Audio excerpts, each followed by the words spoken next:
Welcome back to Supriya vlogs అండి. ఈరోజు అయితే 2 రెసిపీస్తో మీ ముందుకైతే వచ్చేసామన్నమాట. ఫస్ట్ ఏమో క్యాలీఫ్లవర్తో క్రిస్పీగా ఈ రెసిపీని ఎలా చేసుకోవాలో తప్పకుండా చూడండి. చాలా క్రిస్పీగా ఉంటుందండి, ఇంకా టేస్టీగా కూడా ఉంటుంది. నార్మల్గా రెస్టారెంట్స్లో స్టార్టర్స్కి చేస్తారు కదా, దానికన్నా టేస్టీగా ఉంటుంది. తప్పకుండా ట్రై చేయండి. ఇంకా ఇంకొకటేమో తోటకూర కర్రీ అన్నమాట, తోటకూర ఫ్రై అన్నమాట. ఈ రెండు లంచ్కి చేసుకున్నారనుకోండి చాలా టేస్టీ అండ్ హెల్దీ కూడా. నార్మల్గా ఒకటేమో ఫ్రై లాంటిది, ఇంకోటేమో ఇది చాలా హెల్దీ అన్నమాట. ఇంకా పప్పు కూడా లేకుండా ఈ రెండిటితో తిన్నారనుకోండి చాలా టేస్టీగా ఉంటుంది. ఇప్పుడైతే మనం రెసిపీలోకి వెళ్ళిపోదామండి. ఇప్పుడైతే వీటికి కావాల్సిన ఇంగ్రీడియంట్స్ చెప్తాను చూడండి. దీనికైతే నేను తోటకూర ఫ్రైకి తోటకూర చిన్న చిన్నగా అంతా క్లీన్ చేసి కడిగి తరిగి పెట్టుకున్నాను. తర్వాత ఆనియన్స్ కూడా చిన్నగా పీసెస్ తరిగినాను. వెల్లుల్లిపాయలు కూడా దండిగా ఒలుచుకోవాలండి. ఆకుకూరలు తింటే మంచిది కదండి హెల్త్కి. మనము పప్పు అవన్నీ చేయాల్సిన అవసరం లేకుండా ఇందులోనే కందిబ్యాళ్ళు కలిపి చేస్తాను. మీరు చూడండి ఎలా చేస్తానో, చాలా బాగుంటుంది.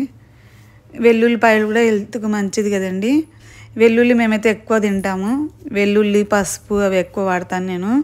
నా వీడియోస్ చూస్తే మీకు అర్థమవుతుంది పసుపు వెల్లుల్లి ఎక్కువ వాడతానని. మేము ఎందుకంటే వెజిటేరియన్స్ కాబట్టి అన్నీ హెల్తీగా ఉండేటివి చూస్ చేసుకుంటాము. ఇంకొకటైతే క్యాలీఫ్లవర్ అండి. క్యాలీఫ్లవర్ అయితే దాంట్లో పురుగులు ఉంటాయి కదా చిన్న చిన్నవి, బాగా ఎక్కువ వాటర్లో కొంచెం సాల్ట్ వేసి కడగాలండి. లేకపోతే కొంచెం వేడి నీళ్ళలో కూడా వేయచ్చు. అవి బాగా చూసి తరుక్కోవాలండి. ఆ పురుగులు ఒక్కొక్కసారి మనకు కనపడవు. బాగా ఎక్కువ, నేను ఇప్పుడు కడుగుతున్నా కదా, ఎక్కువ నీళ్ళలో కడగాలి. మనకి సేమ్ అవే కలర్ ఉంటాయి, ఒక్కోసారి గ్రీన్ కలర్లో కలిసిపోతాయి, కనుక్కోలేము. కాబట్టి కొంచెం గోరువెచ్చని నీళ్ళలోనే కడగవచ్చు సాల్ట్ వేసి. నేనైతే సాల్ట్ వేసి చాలా నీళ్ళనే కడిగాను, ఎక్కువ వాటర్ వేసి. ఇప్పుడైతే ఈ రెండు దానిలతోని మీకు లంచ్కి ఏమేమి కావాలన్నా చూపిస్తానండి. ఒకటి ఫ్రై లాగా చేస్తున్నాను, ఒకటి కొంచెం గ్రేవీ టైప్ లాగా వస్తుంది. ఇప్పుడైతే క్యాలీఫ్లవర్కి నేను ఆయిల్ వేసానండి. కొంచెం ఫ్రైకి ఎక్కువనే పడుతుంది కదా, అందుకే కొంచెం ఎక్కువ వేసాను. 2 టేబుల్ స్పూన్లు వేసాను. తర్వాత గింజలన్నీ వేసానండి. ఆవాలు, జీలకర్ర, కరివేపాకు, ఒట్టి మిరపకాయలు, మినప్పప్పు, శనగపప్పు, కొంచెం కొత్తిమీర కూడా వేయచ్చండి. ఇప్పుడే అయినా పర్లేదు, తర్వాత కూడా మళ్ళీ వేస్తాను. ఒక సైడ్ ఏమో తోటకూర ఫ్రైకి కావాల్సినవి చూపిస్తున్నాను. తోటకూర కర్రీ అనుకోవచ్చు, తాలింపు అనుకోవచ్చు, ఏమైనా అనుకోవచ్చు. ఇటు సైడ్ అయితే కొంచెం తిరువాత కంటే కొంచెం ఎక్స్ట్రా ఆయిల్ వేసాను. తర్వాత దాంట్లో తిరువాత గింజలు వేసి అన్నీ ఆనియన్స్, వెల్లుల్లి వేసి కందిపప్పు అండి, ఇది కందిబ్యాలు నానబెట్టి పెట్టుకున్నాను. కొంచెం ఒక 10 మినిట్స్ ముందర నానబెట్టుకున్నాను. చూడండి, దీంట్లో కందిబ్యాలు అయినా పెసరపప్పు అయినా ఏదైనా కలుపుకోవచ్చు, మీ ఇష్టము. శనగపప్పు అయితే కలపలేదండి, ఇంకా అన్నిట్లో శనగబ్యాలు అంటే బోర్ కొడుతుందని నేను కందిబ్యాలతో చేశాను. కందిబ్యాలు చాలా హెల్దీ కదండి, మరి రోజు పప్పు లాగానే తినాల్సిన అవసరం లేదు. కందిబ్యాలు ఇలా వేరే దాంట్లో కూడా మిక్స్ చేసి తినచ్చు. అందుకే ఈరోజు అయితే నేను ఇంకా పప్పు చేయలేదు, ఇంకా ఎలాగో దీంట్లో కందిపప్పు కలిసింది కదా అని. తోటకూరను కూడా బాగా ఎక్కువ వాటర్లో కడగాలండి, ఎందుకంటే ఆకుకూరలకి ఎక్కువ మందు కొడతారనమాట, కెమికల్స్ ఉంటాయి, మళ్ళీ మట్టి కూడా ఎక్కువ ఉంటుంది దాంట్లోకి. అందుకే చాలా వాటర్లో కడగాలి. గోంగూర అయినా ఏ ఆకుకూరలైనా సరే, మెంతికూర అయినా తోటకూర అయినా ఎక్కువ వాటర్లో కడగాలి. దాంట్లోకి ఎక్కువ మందులు కొడతారు అని వాళ్ళే చెప్తారు, ఫార్మర్స్ చెప్తారు. అందుకే బాగా కూరగాయల కంటే ఎక్కువ కడగాలి, అది గుర్తుపెట్టుకోండి. ఆకుకూరలను మాత్రము ఆ మందులంతా పోవాలంటే మనము ఎక్కువ వాటర్లో కడగాల్సిందే కంపల్సరీ. అందుకే నేను ఆకుకూరలు ఎక్కువ వాటర్లో కడుగుతాను, 2-3 టైమ్స్. బాగా వాళ్ళు 10 డేస్కి వీక్లీ వన్స్ కొడుతూనే ఉంటారు, పురుగులు పడతాయని తొందరగా. ఇటు సైడ్ అయితే క్యాలీఫ్లవర్కి చూడండి అవి వేగిపోయాయి. నేను అవతల అవి వేసుకునే లోపల, తోటకూరవి అరేంజ్ చేసే లోపల, దీనికైతే కారం వేసాను, పసుపు వేసాను.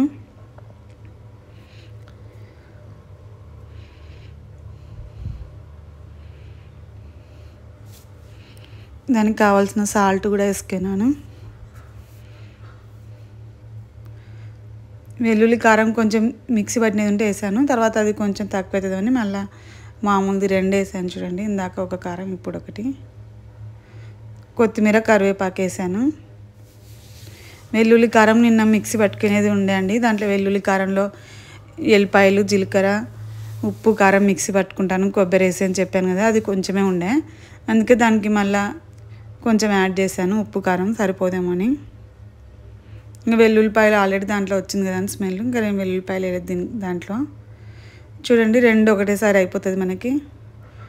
ఒక సైడ్ ఇది, ఒక సైడ్ ఇది చేస్తున్నాను. ఇప్పుడు అవి వేసే లోపల ఇంకా తర్వాత అది రెడీ ఉంటుందండి. మనం దానికి ప్లేట్ పెట్టి మగ్గించుకుంటున్నాను ఒక సైడు తోటకూర తాలింపుకి.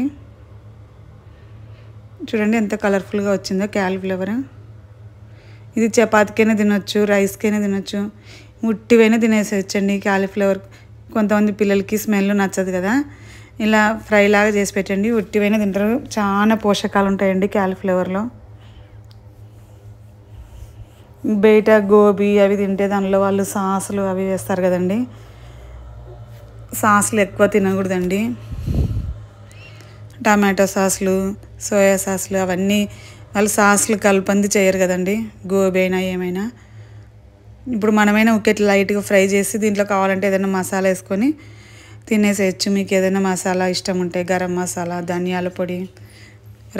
రైస్కి కూడా బాగుంటుందండి.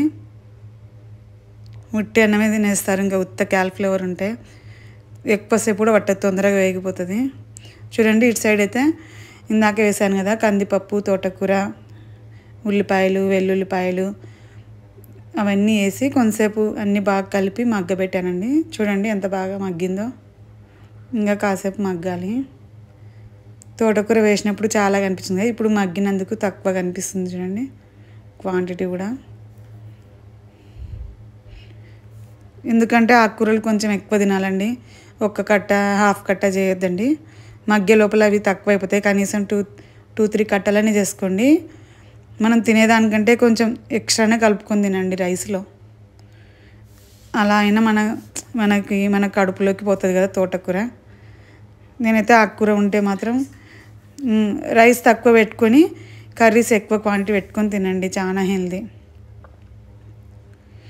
కొంతమంది కొంచెం కర్రీ వేసుకొని రైస్ ఎక్కువ తింటారు, అట్లా చేస్తారు కదా. కొంచెం ఓపికతో ఎక్కువ కర్రీస్ చేసుకోండి. ఆకుకూరలు కానీ కూరగాయలు కానీ ఎక్కువ తింటే మంచిది. ఎస్పెషల్లీ వెజిటేరియన్స్కి బాగా తినండి. మనం ఎట్లా నాన్ వెజ్ లాగా తినం కదా, ఏమంటే ఇవే ఆకుకూరలు ఇవి తింటే మనకి బాగా హెల్త్కి మంచిది. చూడండి ఇప్పుడైతే మగ్గిపోయింది. ఆ కందిపప్పు కూడా ఉడికిపోయింది. కందిబ్యాలు మాత్రం ఒక పావు గంటనో 20 మినిట్స్, ఒక హాఫ్ అన్ అవర్ అయినా పర్లేదు, కొంచెం నానబెట్టుకోండి ఫస్టే. మీరు కందిపప్పు ప్లేస్లో పెసరపప్పు అయినా వేసుకోవచ్చు, శనగపప్పు అయినా వేసుకోవచ్చు. నేనైతే ఈరోజు పప్పు చేయడం లేదు కదా అని ఇంకా కందిపప్పు వేసాను. బాగుంటుందండి మధ్య మధ్యలో చేస్తూ. దీంట్లో ఇప్పుడైతే వెల్లుల్లి కారం, ఉప్పు, కారం, జీలకర్ర, కొబ్బరి అన్నీ కలిపినవి మిక్సీ పట్టినది కారం వేసాను. వెల్లుల్లిపాయలు, ఆ కారం బాగా స్మెల్ ఉంటుందండి. పసుపు కూడా వేసాను. ఆ కారం ఉంటే కారం వేయచ్చు, ఒకవేళ మిక్సీ పట్టినది లేకుంటే సపరేట్ అయినా ఉప్పు, కారం వేసి తర్వాత కొబ్బరి పొడి కూడా వేయచ్చండి. ఇప్పుడు కొబ్బరి పొడి సపరేట్ ప్యాకెట్స్ దొరుకుతుంది కదా, మిక్సీ పట్టుకునే ఓపిక కూడా లేదనుకో మనకి, ఉప్పు, కారం, 2 ఎల్లిపాయలు అట్లా కొంచెం అట్లా దంచేసి నల్లగమలం కొన్ని లైట్గా దంచి వేసేసి కొబ్బరి పొడి వేసేయండి. ఇంకా సేమ్ మనం మిక్సీ పట్టినట్లు అయిపోతుంది. ఒక్కోసారి మిక్సీ బట్టనికి ఓపిక లేదనుకోండి, ఉప్పు, కారం, ఇప్పుడు నేను సపరేట్ వేస్తున్నా చూడండి, ఆ కారం అయితే లేదు. ఇందాక కారం వేసాను, పసుపు వేసాను, ఉప్పు వేస్తున్నా. ఇప్పుడు 2 ఎల్లిపాయలు అయితే ఇట్లా లైట్గా కొట్టేసాను. మేమైతే వెల్లుల్లిపాయలు ఎక్కువ వాడతామండి, చాలా హెల్త్కి మంచిది. పసుపు కూడా చూడండి కొంచెం ఎక్కువనే వేస్తాను, నేను చెప్పినా కదా చాలా వీడియోలో. మీరు కొంచెం వేసే కాడ ఇంకా కొంచెం ఎక్స్ట్రా వేయండి పసుపు, దేంట్లో అయినా సరే. కొన్ని ఐటమ్స్కి పసుపు వేయరు, కానీ మనం కంపల్సరీ కావాలని ఎక్కువ తింటే మంచిదనే ఉద్దేశంతో వేస్తే మనకు తెలియకుండా దాంతోపాటు మనకు కడుపులోకి పోతుంది పసుపు కూడా.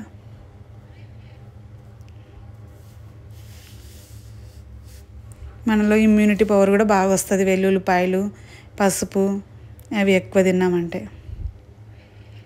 నా వీడియోస్లో చూసే ఉంటారు మీరు, ప్రతి దాంట్లో నేను కంపల్సరీ వెల్లుల్లిపాయలు లేకుండా ఏ వంట చేయను. ఇంకా కొన్ని దాంట్లోకి అవసరం లేదు అనేది మాత్రమే వదిలేస్తాను, కానీ వీలైనంత వరకు కంపల్సరీ వెల్లుల్లిపాయలు వాడతానండి. ఇప్పుడు కర్రీ చేసేటప్పుడు కూడా చాలా వెల్లుల్లిపాయలు వేసాను కదా, అవి కాక మళ్ళీ ఇప్పుడు కారంలో కూడా 2-3 దంచేసినాను, స్మెల్ బాగా పట్టుకుంటుందని మొత్తం కర్రీకి. ఇంకా మీకు ఇది చేసుకున్నారనుకోండి, ఒకటి ఫ్రై లాగా ఉంటుంది, ఒకటి తాలింపు లాగా ఉంటుంది. ఇంకా మీకు పప్పు చేసుకోవాల్సిన అవసరం లేదు. పప్పు, చారు రోజు అవన్నీ రకాలు చేయాలంటే విసుగు వస్తుంది కదండి. రోజు పప్పు అన్నా బోర్ కొడుతుంది కదా.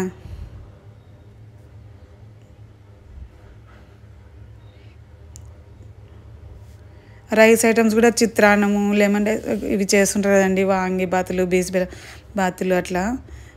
కొంతమంది కరివేపాకు అన్నము, చిత్రాన్నం అట్లా చెప్తుంటారు. రోజు అవే తింటుంటారు కొంతమంది ముస్లిమ్స్. కొంతమంది క్యారియర్ కూడా అవే పెడుతుంటారు పిల్లలకి. అట్లా రైస్ ఐటమ్స్ ఓన్లీ కలిపి పెట్టొద్దండి డైలీ. వీక్లీ వన్స్ అయితే పర్లేదు, కానీ దాంట్లో అసలు విటమిన్సే ఉండవండి. వీక్లీ వన్స్ అయితే లెమన్ రైస్ అయినా ఏదైనా 1 or 2 days చేసుకోవచ్చు. అంతేగాని కొంతమంది అయితే క్యారియర్, మేము అప్పుడు స్కూల్లో టీచర్గా వర్క్ చేస్తుంటే కొంతమంది పిల్లలకి అయితే డైలీ ఒకరోజు లెమన్ రైస్, ఒకరోజు కరివేపాకు రైస్, ఒకరోజు కొత్తిమీర రైస్ అట్లా పెడతారు పేరెంట్స్.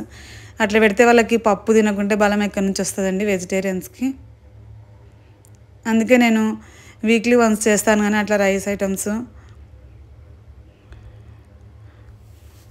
పప్పు ఒకవేళ తినబుద్ధి కాలేదనుకో ఇట్లా కందిపప్పు, పెసరపప్పు వేరే దాంట్లో కలిపైనా యాడ్ చేసినా చేసుకుంటాం మేమైతే. అవి కూడా తినొచ్చు, కానీ ఇంకా మరీ 3-4 days అవే తినకూడదు. ఇప్పుడు బీస్బెల్ల బాత్ ఉందనుకోండి, దాంట్లో అయితే కందిపప్పు కలుస్తుంది కాబట్టి మనం బీస్బెల్ల బాత్లో కూరగాయలు అన్నీ వేస్తాం కదా, దాంట్లో అదైతే చాలా హెల్తీ ఉంటుంది. నా వీడియోలో ఆల్రెడీ బీస్బెల్ల బాత్ ఒకరోజు వీడియో చేసి పెట్టాను, అది చూడండి మీకు కావాలంటే రెసిపీ.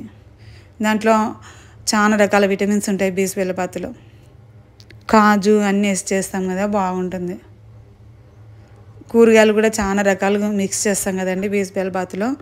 నేను పెట్టాను అనుకుంటా ఆ వీడియో, తర్వాత చెక్ చేస్తాను. ఒకవేళ లేకపోతే నేను నెక్స్ట్ టైం ఎప్పుడైనా బీస్బెల్ల బాత్ చేసినప్పుడు మీకు మళ్ళీ వీడియో తీస్తాను. ఎప్పుడో పెట్టానని నేను అనుకుంటున్నా, పాత వీడియోస్లో చూస్తాను. బీస్బెల్ల బాతు, పొంగలి అట్లాంటివన్నీ అయితే విటమిన్స్ ఉంటాయి. ఇప్పుడు పొంగల్లో పెసరపప్పు కలుస్తుంది కాబట్టి విటమిన్స్ ఉంటాయి. మనకి పప్పు, చారు అవన్నీ చేసే ఓపిక లేదనుకోండి, పొంగలైనా బీస్బెల్ల బాత్ అయినా అవన్నీ చేయండి. కానీ కరివేపాకు అన్నము, కొత్తిమీర అన్నము అనుకుంటే రోజు అన్నాలతోనే గడపొద్దండి. స్కూల్ పిల్లలు కొంతమంది రోజు అవే తెచ్చుకుంటుండ్రి. నేను వాళ్ళ పేరెంట్స్కి మీటింగ్ అప్పుడు చెప్తుంటే, ఎందుకండి రోజు విటమిన్స్ లేని ఫుడ్ పెడతారు, ఆ పిల్లలకి ఇమ్యూనిటీ పవర్ ఎక్కడి నుంచి వస్తుంది, వీక్లీ 2 తప్ప ఎక్కువ పెట్టొద్దండి, ఇట్లా పప్పు కలిసినట్టుగా చేయండి అని చెప్తుంటే నేను. పిల్లలకి ఊరికే చదువు చెప్పి వదిలేయడం కాదండి, వాళ్ళని మనం మన పిల్లల్లాగానే చూసుకోవాలి. మనం వాళ్ళ పేరెంట్స్కి చెప్పింటే తర్వాత అందరూ వీక్లీ 2 కంటే ఎక్కువ పెట్టకుండ్రి, అందరు రైస్ ఐటమ్సే పెడుతుండ్రి. మేడం మీరు బాగా చెప్పారు, మాకు తెలియదని. కొంతమందికి విలేజ్లో ఉన్న వాళ్ళకి తెలియదు కదండి.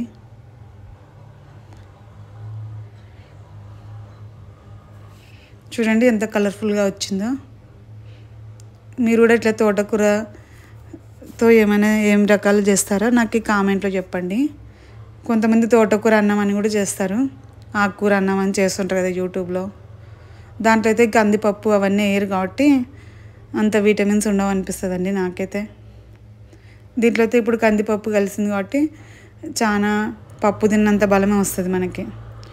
ఇప్పుడు నాన్ వెజ్ తినే వాళ్ళకంటే వాళ్ళకి ఎలాగో వీక్లీ వన్స్ తింటూనే ఉంటారు, వాళ్ళు మనకంటే స్ట్రాంగ్గానే ఉంటారు. మనం ఇప్పుడు వెజిటేరియన్స్ కాబట్టి పప్పు కంపల్సరీ 5 days అన్నా వాడాలి మనం. కందిపప్పు అనే కాదు, పెసరపప్పు వాడినా, వేరే శనగపప్పు ఏది వాడినా బలమే అండి. చూసారండి తోటకూర ఇప్పుడు 3 కట్టలు వేసినాను, అయినా కూడా చూడండి ఎంత తక్కువ అయిపోయిందో. అంతా వేగే లోపల పప్పు ఎక్కువ కనిపిస్తుంది కదా. బాయ్ అండి, ఒకసారి ఇలా ట్రై చేయండి. బాయ్.